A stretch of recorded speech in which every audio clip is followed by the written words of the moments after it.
Hi guys, I'm Emily. So for my first video, I wasn't really sure what I wanted to specifically talk about yet. Everyone usually doesn't have just one stress. There's all these different stresses that builds up. I think that humans by nature know how to deal with stress, and they, if there's one or two stresses in their life, they can deal with them. But I think the real problem is when the stresses are all together.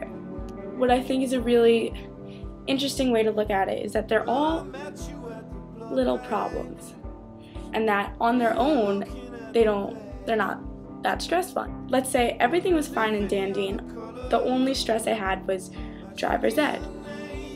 Then it would be fine. I mean, just going to driver's ed.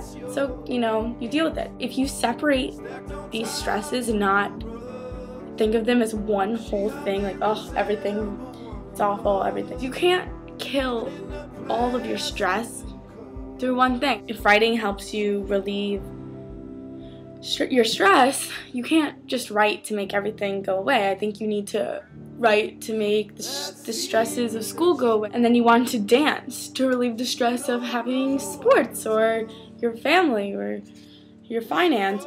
Basically, you need to pick one way to deal with the stress for each stress that you have. So therefore, you're not using one tactic to deal with everything that's going on in your life. I hope that helps, and bye guys. Remember to look at our pages on Tumblr, Twitter, YouTube, Facebook, and feel free to email us.